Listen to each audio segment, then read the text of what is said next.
السلام علیکم ورحمۃ اللہ وبرکاتہ۔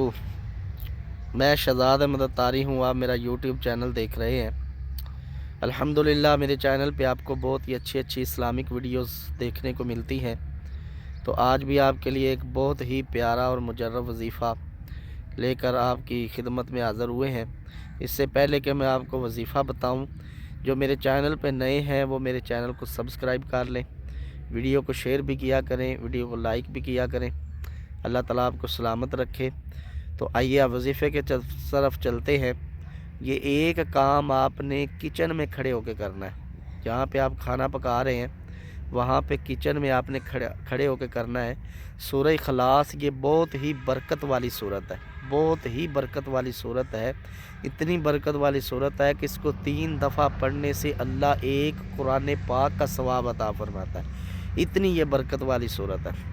اب آپ نے کرنا کیا ہے، جب بھی آپ کھانا پکانے لگیں، دوپہر کے وقت، فجر کے وقت، شام کے وقت، تو آپ نے اپنے گھر کی خواتین ہوں یا مرد بھی اس وظیفے کو کر سکتے ہیں، پڑھ سکتے ہیں، دعا مانگ سکتے ہیں۔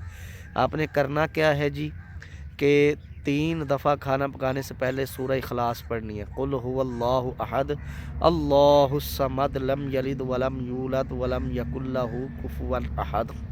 3 دفعہ یہ سورہ اخلاص پڑھ کے پھر آپ نے اللہ سے دعا مانگنی ہے۔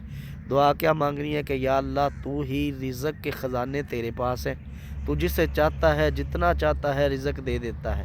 ہم تیرے بندے تجھ سے رزق کا سوال کرتے ہیں، یقیناً تو مانگنے والوں کو پسند کرتا ہے، تو یا اللہ ہمارے رزق میں برکتیں عطا فرما دے۔ اتنی سی دعا کرنی ہے اللہ کی بارگاہ میں، اور پھر روزانہ آپ نے 2-3 دفعہ، کم از کم 3-4 دفعہ یہ روزانہ عمل کرنا ہے، یعنی 3 دفعہ کھانا پکانا ہے دن میں، تو 3 دفعہ یہ عمل کرنا ہے۔ انشاءاللہ ہفتہ 2 ہفتے کے اندر آپ اس کا رزلٹ دیکھیں گے، آپ کے رزق میں اضافہ ہوگا، آپ سے کبھی بھی رزق ختم نہیں ہوگا۔ اب تک اجازت دیجیے، انشاءاللہ اگلی ویڈیو میں آپ سے ملاقات ہوگی۔ السلام علیکم ورحمۃ اللہ وبرکاتہ۔